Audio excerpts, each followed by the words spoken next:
como eu disse a vocês, porém tem regras para que Deus nos abençoe, mais do que o que Ele tem nos abençoado. Existem algumas regras. A primeira delas, antes da gente entrar no texto de Paulo, a primeira regra é a fé. Eu sei que a gente tem, mas a questão é que a fé, ela precisa ser, digamos, esticada. Ela precisa crescer. Então não é um problema nosso, mas ela precisa crescer. A falta de fé não é um problema nosso, mas ela precisa crescer. Paulo diz: aquele que crê, que se aproxima de Deus, tem que crer que Ele existe. E o que é que Paulo está fazendo isso? Quer dizer que nós temos que crer de verdade. Fé, como eu disse a vocês, não é simplesmente acreditar que Ele é bom, que Ele pode fazer. Fé é ter certeza, acreditar que Ele está no controle e que Ele vai resolver, que Ele vai fazer alguma coisa. Isso é fé. É crer, é acreditar. Não, Deus está no controle e vai fazer. Essa é uma regra. É a principal. A fé é como o combustível. O carro não pode estar inteiro, totalmente inteiro, mas se não tiver combustível, ele não anda.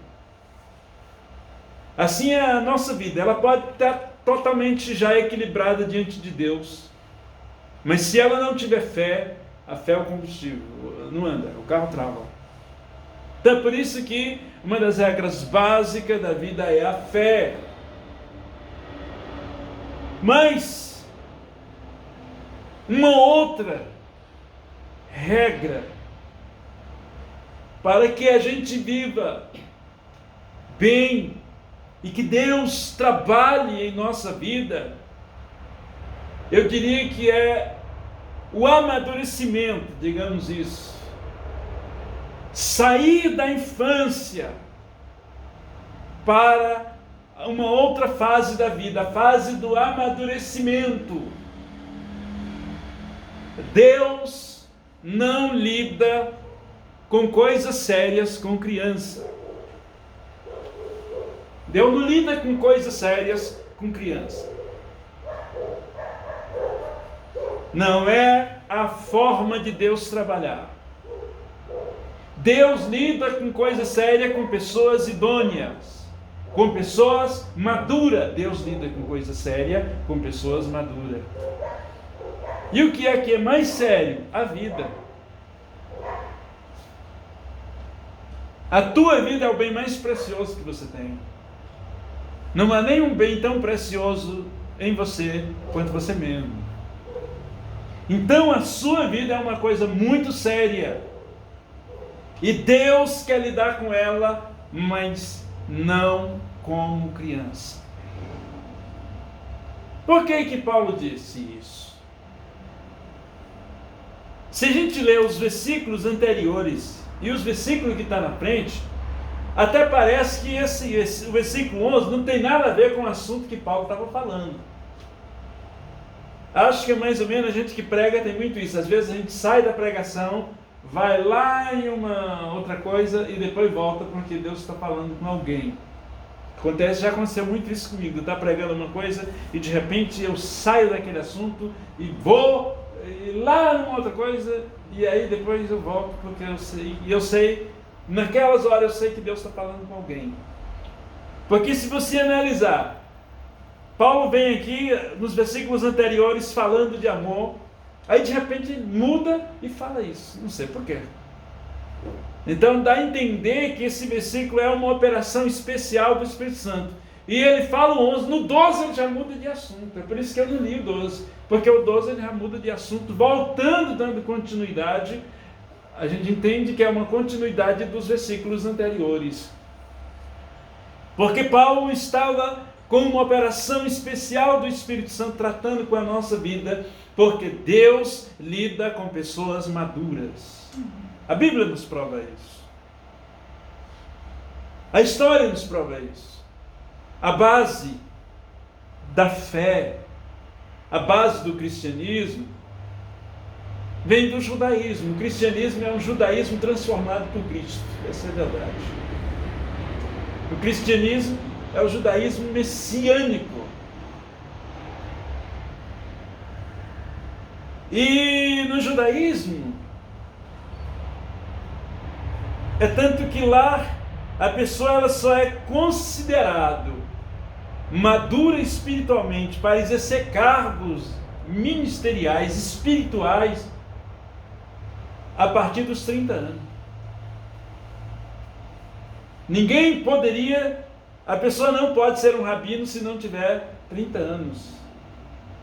Ninguém naquela época poderia exercer função, não sei hoje no momento, mas naquela época ninguém poderia exercer função no templo com menos de 30 anos. Com 15 anos, os meninos passam por um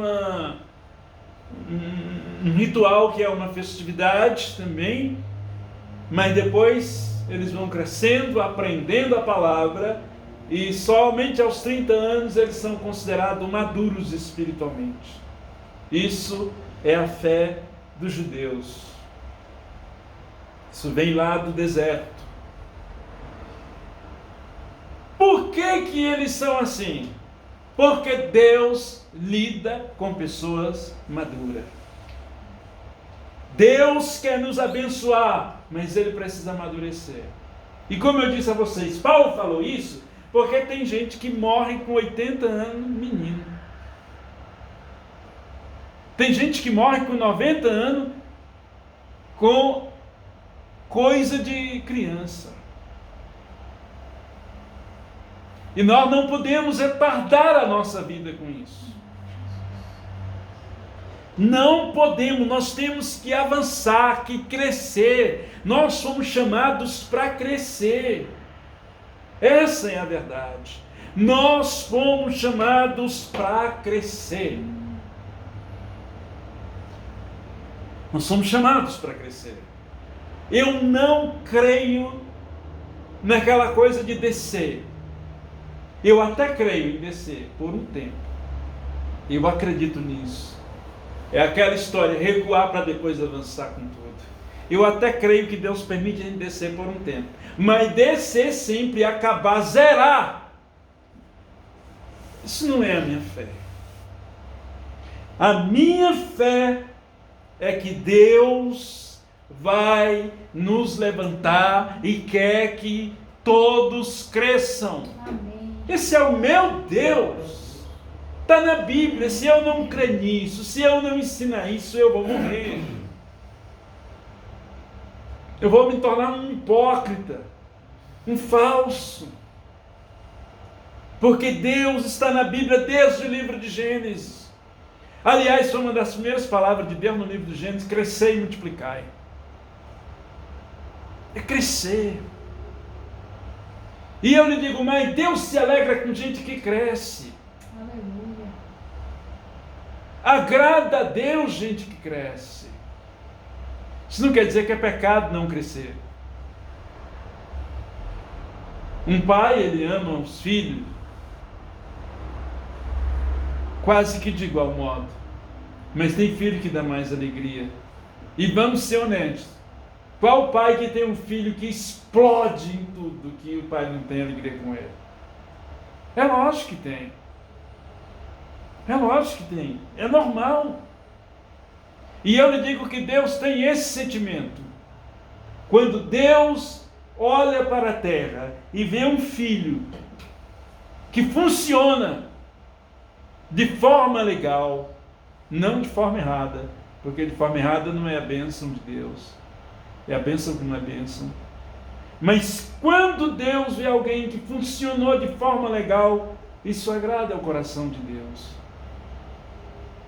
No livro de Gênesis tem uma história que eu já preguei sobre isso algumas vezes, que é quando fala de genealogia. E genealogia é a coisa mais sem lógica do mundo, né? Assim, não que seja errado, dizer a Bíblia não está errada, mas assim, não é uma coisa que tem uma cronologia de argumento. Genealogia, fulano nasceu, cresceu, casou, gerou fulano e depois fulano gerou fulano, e vai. E Deus vem contando a genealogia ali dos descendentes, se não me falha a memória, de Esaú. E aí vem a história bíblica, fulano gerou fulano, e fulano nasceu, cresceu, gerou fulano e morreu, fulano nasceu, cresceu, gerou fulano e morreu. Aí quando chega no indivíduo chamado Aná, a história para. E aí a história diz: esse é o Aná, que achou as fontes termais no deserto, quando cuidava do jumento de Zibeão, seu pai. Os outros, Deus não parou. A história continuou. Mas quando chegou no Aná, a história para. Como quem diz, esse funcionou. Esse é o Aná que descobriu as fontes termais no deserto. Então, Deus, Ele quer que a gente funcione. Mas uma das regras principais hoje, no dia de hoje, sempre foi, mas acho que hoje, isso está muito carente. Há muita necessidade dessa mudança de vida. É que a gente mude de vida, saia urgente. Nós precisamos sair urgentemente desta fase de infância. Porque Deus não trabalha na nossa infantilidade. Coloque isso na sua cabeça. Deus não trabalha com a nossa infantilidade. Não adianta.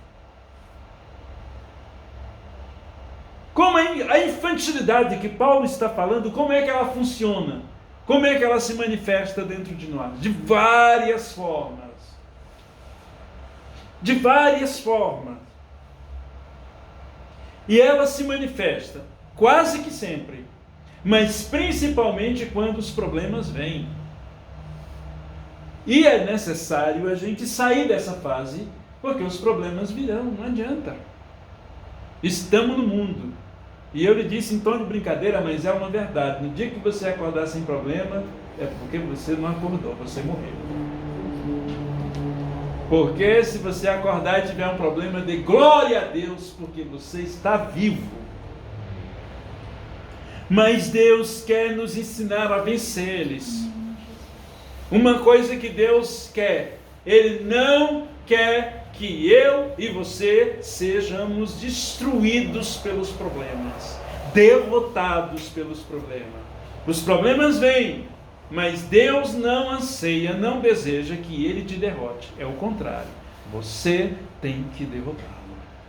Essa é a vontade de Deus.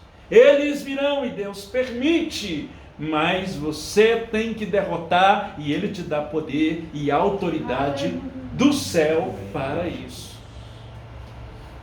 Como isso vai funcionar? A infantilidade, ela se manifesta. Uma das formas dela se manifestar é a revolta. A revolta misturada com nervosismo. A pessoa fica revoltada, fica nervosa. É coisa de criança. Você já viu criança dando piti pro pai? Pai, eu quero. E aí bate pé no chão, rola no chão, chora. Já viu criança fazer isso? Eu já vi, né? Já vi criança fazendo, já aconselho ver. É normal da criança fazer isso. Um adulto espiritual não pode mais fazer isso com Deus. Mas quantas vezes nós fazemos isso diante dos problemas? A gente fica nervoso. É normal ficar nervoso? É errado ficar nervoso? Não, a gente é humano. Mas qual é o certo mesmo, de verdade? Controla o nervosismo. Nós não podemos ser guiados pelo coração muitas vezes. O coração faz parte da vida, mas nós temos que botar a cabeça para funcionar. Não, a situação é para me deixar tenso, pânico, mas eu vou calmar. Porque com o coração, a Bíblia diz, enganoso é o coração do homem. Aquela intuição maligna que vem de dentro muitas vezes, que queima, que arde aqui dentro, só faz besteira. Isso é infantilidade. Não vai resolver a situação. Ah, quando eu vi já fiz. Negativo. Fez porque quis. Somos adultos. Segura a vontade. Como era que os pais antigos falavam para os filhos? Engole o choro, moleque. Era assim. Engole o choro, moleque. E funcionava. E funcionava. Tem horas que dá vontade de quebrar tudo. É normal. Isso é humano. E às vezes até a situação é tão ruim que até merece. Às vezes não é só a vontade, até merece. Mas não vale a pena, nós somos adultos, então use a cabeça. Antes de você quebrar tudo, pense nas consequências do quebrar tudo. Eu posso quebrar isso, mas isso vai me dar um rolo tão grande. Isso vai me trazer um prejuízo, e às vezes tem coisa que não tem mais nem cura. Então, cresça. Cresça.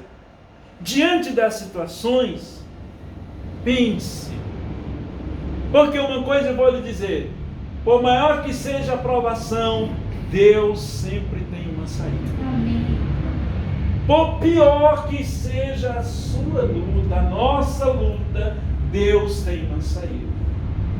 Deus tem sempre uma saída. Então, voltando atrás, a primeira arma é a fé. Agora começa a usar as outras armas. É a arma controle. Aquilo que a Bíblia chama de domínio próprio. Que hoje no modernismo se chama controle emocional. Inteligência emocional. Domine a sua vida. Amadureça. Uma outra forma que a infantilidade se manifesta. A pessoa se desespera e começa a chorar. E chora, e chora, e chora, e se angustia, e chora, e vem angústia, aí mistura aquele negócio, mistura angústia, choro e desespero. Angústia, choro e desespero. É capaz até de sofrer um infarto. Angústia, choro e desespero.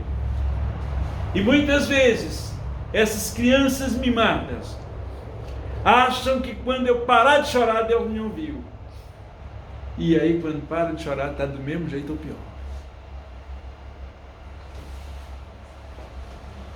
Está chorando, está angustiado, está aflito, está desesperado. Mistura tudo. Normalmente anda os três juntos.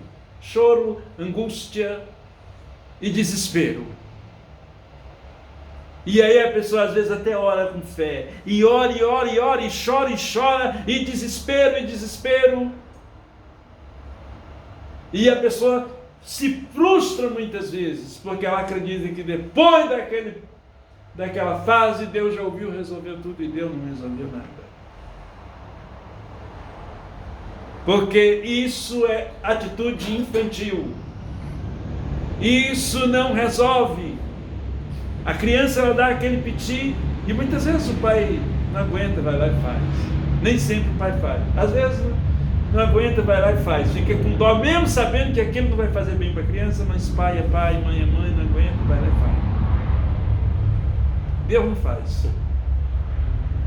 Deus não faz. Não adianta dar piti, não adianta. Somos adultos, tire e arranque o piti da sua cabeça, do seu coração. Porque não vai resolver. Você vai ficar a vida inteira, vai ficar com 80 anos e os problemas não foram resolvidos porque Deus não se dobra. Nós temos que se render a Ele. Ele não vai se render às nossas doenças emocionais. É nós que temos que se dobrar. Mas é errado chorar? Não. Se existe uma coisa que agrada a Deus, é o choro. Se existe uma coisa que quebra o coração de Deus, é o choro. Só que tudo depende de uma outra forma. Depende do tipo de choro, do porquê do choro. É igual dinheiro. Dinheiro é bom, mas na mão de um doido é um inferno. Assim é o choro. Ele pode quebrar o coração de Deus e pode ser que não quebre o coração de Deus. Você está entendendo? O que fazer então diante dessa situação? A situação é para mim me desesperar, é para mim chorar, é para mim entrar em crise, em pânico, em desespero. O que fazer?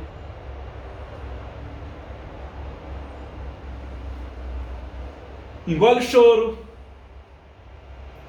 olha para cima e use a fé. Aí você vai ver Deus entrar em ação. Engole o choro, olhe para cima e use a fé.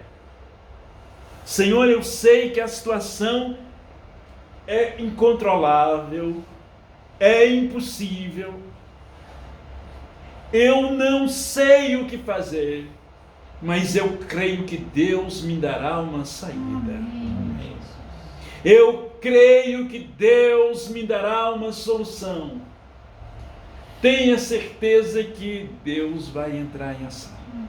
Pode, se fizer dessa forma, não tem como Deus não se manifestar. Porque naquele momento nós estamos agindo com maturidade e com fé. É as duas coisas que Deus espera da gente: fé e maturidade. Naquele momento, você não demonstrou fraqueza. O que Salomão disse? Se te mostrares frouxo no dia da angústia, a tua força se tornará pequena ou fraca. Então Deus não quer que diante das situações a gente se mostre fraco, mas seja forte. Pode ser grande, mas eu vou lhe dizer, não é maior do que Deus. Por maior que seja o problema, não é maior do que Deus. É assim que funciona. O que foi que mais Deus disse para Josué? Seja forte e corajoso. Perfeito. Deus não disse Josué não peca, porque Josué não era um homem de andar no pecado. Era um pecador, mas não era um homem de viver no pecado. Era difícil cair no pecado. Qual era o problema que Deus estava vendo em Josué? Era fraqueza. Então Deus disse: Josué, seja forte e corajoso. E a Bíblia sempre está dizendo: seja forte e corajoso. Porque diante dos problemas, nós temos que usar a nossa força. Seja forte. Eu sei que muitas vezes eles são muito maiores do que nós, mais fortes do que nós, mais poderosos do que nós, mas ele não é maior do que o nosso Deus. Então qual é a regra? Seja forte diante dele e olhe para Deus e use a fé. Você vai ver o que vai acontecer. É só a gente ler a Bíblia. Olha como foi o caso de Davi. Não é força de expressão e nem emoção no sermão. A Bíblia diz que o exército de Israel tremia diante do Golias. Tremia. Era milhares de homens. Não era homem qualquer, era militar. O militar daquela época não é militar, sempre foi militar, meu amigo. O militar sempre viu a cabeça rodar. Não era qualquer um, não. E eles tremiam. Por que eles tremiam? Porque era o Golias, não era brincadeira não. A gente fala assim, e se eu estivesse lá não tremia. Tremia também, o negócio é sério, não é brincadeira não. O cabo não era fraco não. Mas olha a atitude de Davi. Primeiro, Davi não tremeu.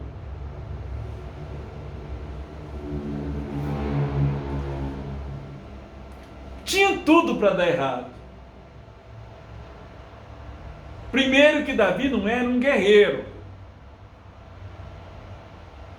Não sabia sequer usar uma arma. Porque não era um caçador, era um pastor de ovelha.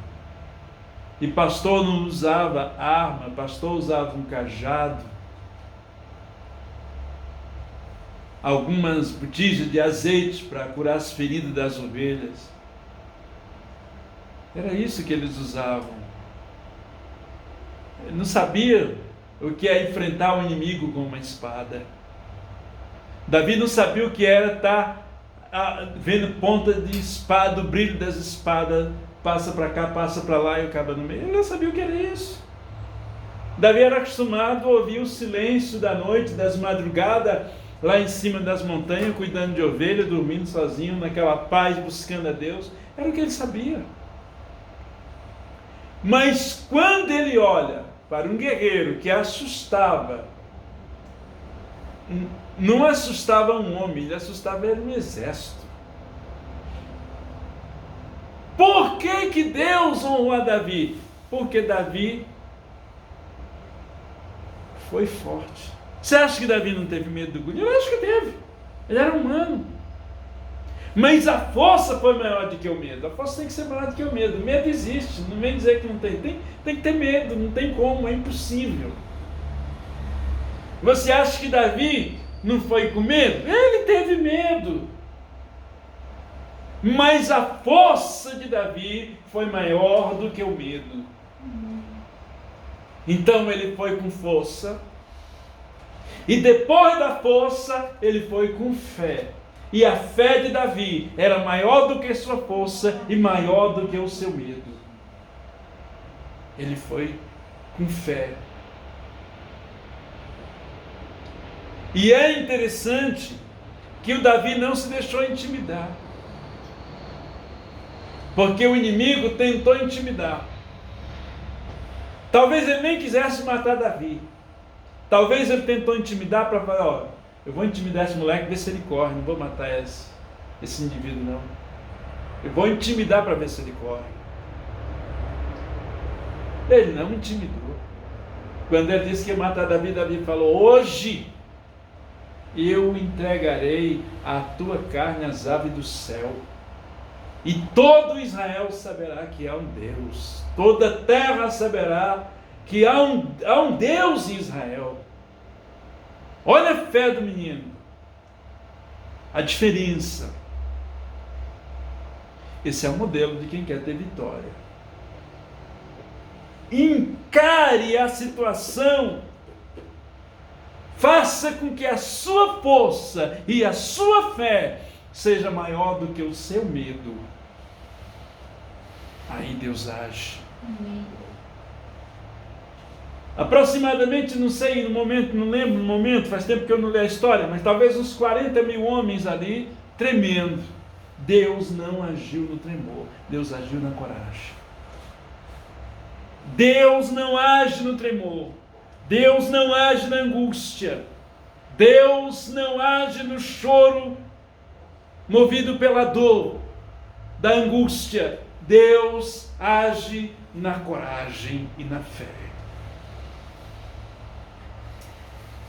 Então, tire a infantilidade e olhe para o seu problema com coragem e com fé. Amém. Sabe por quê? Porque Deus está na tua frente. Aí o inimigo vem e diz, mas você, quem é você? Verdadeiro Davi. Você é pecador. Não se decepcione. Davi era e foi igual a mim e a você durante toda a vida. Não tem um homem melhor do que o outro, é tudo igual. Só muda a cara, o tamanho, a cor e o comportamento, mas é tudo igual. É por isso que Tiago diz que Elias era igual a nós, sujeito às mesmas paixões. E a prova disso é que Elias, quando tinha orado, e caído fogo do céu, e caído chuva, e matado 800, quase 1000 profetas de Baal, a hora dele ficar famoso em Israel, naquela época, trazendo para hoje, se fosse hoje, se ele se candidatasse a rei, a presidente, a senador, a governador, o que ele se candidatasse, ele não precisava nem concorrente, ele era eleito sozinho. Nenhum urna eletrônica conseguia eleger o concorrente de Davi, do Elias. Era a hora, o homem estava agora com a bola toda, era a bola da vez. Sabe o que ele fez? Foi se esconder com medo da mulher. Era melhor do que nós? Não. E não foi com medo da mulher dele, não. Foi com medo da mulher que nem é, a mulher do Acabe, que era a rainha. Tudo bem que a mulher era poderosa, mas depois do estrago que esse homem tinha feito, ele estava com medo da mulher? Simplesmente porque Elias era homem. Então aprenda, os milagres do passado não foi porque aqueles homens eram cheios de qualidade, não. É porque aqueles homens confiavam na bondade e na graça de Deus. Então aprenda, Deus vai agir na tua vida não é pelas tuas qualidades, não é pelos teus méritos, não é pelas barbas do profeta. Deus vai agir na tua vida pela misericórdia dele, pela bondade dele, pelo amor dele, pela fidelidade dele. Você quer ver como todos são iguais? Os homens mais ilustres da fé morreram. Billy Graham morreu, T.L. Osborne morreu, Kenneth Hagin morreu, Davi Miranda morreu, Manuel de Mello morreu. Como todos morreram, eles morreram também. O homem é homem, meu amigo. Deus, homem é homem, Deus é Deus. O homem é homem, Deus é Deus. Ninguém ficou. Nossa, Cerulo morreu.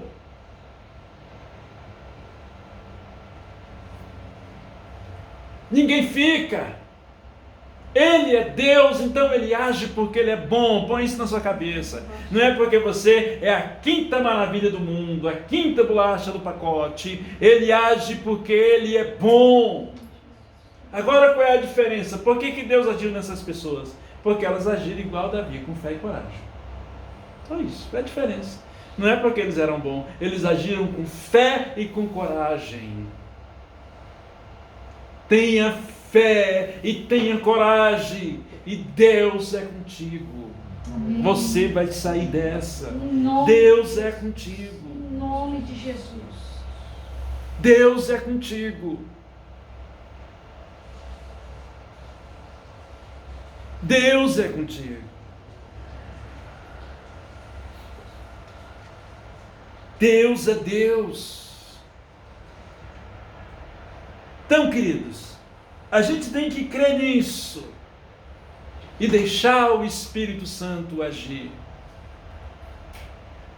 E como eu disse a vocês, Deus sempre tem uma saída. Para toda luta, Deus tem uma saída. Às vezes é lógico que não tem uma saída de imediato. Às vezes a coisa é tão grave que a gente não sabe o que fazer. Mas na maioria das vezes Ele vai dar uma direção. Na maioria das vezes Ele vai dar uma direção. Por quê? Porque a Bíblia diz que os filhos de Deus são guiados pelo Espírito de Deus. Então você tem o Espírito Santo. Encare essa situação com força e coragem, e Deus vai te dar uma luz. Quando Ele não dá, nós ainda temos uma saída. Há momentos que a luta é tão grande que a gente olha para a esquerda, para a direita, para baixo, para cima, não sabe o que fazer. E nessa hora também não adianta conselho, porque vai piorar, vai irritar mais ainda. Porque tem um hino que a gente canta na igreja muito antigo, que é o momento em que as palavras não resolvem. E eu me deparo às vezes com situação de pessoas que eu já jogava, eu vou te dizer uma coisa, eu nem sei o que dizer. O teu problema é tão grande, a tua luta é tão grande que eu nem sei, não tenho nem palavra para dizer. Mas eu vou te dizer uma coisa, Deus é fiel e Ele tem uma saída. Porque tem horas, quando o problema é muito grande, não adianta dar conselho não, irrita. Irrita porque quem está no fogo sabe o tamanho sabe o grau da quentura. Por quê? Porque tem uns irmãos que é figura, tem uns irmãos que tem problema para tudo, solução para tudo. Mas você olha para a vida dele, é toda enrolada. Não resolve um dedo da vida dele. Mas você vai conversar com ele, rapaz, ele tem solução até para a morte. Isso daí é uma coisa que me irrita. Tem coisas que não tem saída. Às vezes o problema é tão sério que a gente olha para um lado e para outro e não vê saída. Isso existe, isso não é carochinha, não é mimimi, não, existe. Às vezes o problema é tão sério que você olha para a direita, para a esquerda, para trás, para frente, para cima, para baixo, não tem o que fazer. E não adianta chegar e dizer, faz isso, que não dá certo, não adianta. Vai fazer e vai piorar, vai mexer mais. Sabe quando mexe o negócio? Piora. É aquele feijão que a mulher desgraçou, botou 1 quilo de sal dentro. Não adianta, não vai ter como reformar mais. É a mesma coisa. Não vai resolver. É igual eu fui fazer um pão e eu peguei o negócio, eu achei que era farinha de trigo. E eu botei o bicho na máquina e daqui a pouco eu vi a máquina fumaçando. Eu falei, a máquina nunca fumaçou? Era o sal queimando, eu não botei farinha de trigo, eu botei foi sal. Quando eu botei o bicho na boca, mano, quase morro. Era uma pedra de sal. Queimou a máquina. Sal esquenta com fogo do inferno. Olha, tem coisas que não tem jeito. Nessa hora ainda tem um jeito. A Bíblia tem solução para tudo, nos ensina. Isso aconteceu lá no livro de Êxodo, se não me falha a memória, no capítulo 14 do livro de Êxodo, quando os filhos de Israel ficaram numa situação. Na frente tinha um mar, dos lados as montanhas, atrás um poderoso exército, o mais poderoso do mundo. Agora me diga uma coisa, o que eles podiam fazer ali? Nada. Era esperar a morte. Eles não tinham nada, absolutamente nada para fazer. Condição de encarar o exército do faraó eles não tinham. Não tinha estrutura, não tinha equipamento para isso. Eles não tinham o que fazer. Era esperar a morte. Eles não tinham saída. Fugir não tinha como fugir. Como é que eles iam fugir em cima das montanhas? Como é que eles iam atravessar o mar? Não tinha saída. Voltar para trás não podia, para frente não podia, para o lado não podia. Eles estavam literalmente encurralados. Olham para Moisés. E aí, Moisés, agora vai morrer todo mundo aqui. Grande cemitério. O mar vai virar um cemitério dos judeus. Moisés não se desespera, encara e vai falar com Deus. Deus, e aí, Deus? Ele não tinha o que fazer. O Senhor disse: Moisés, diga para o povo, volte e diga para o povo: aquietai-vos,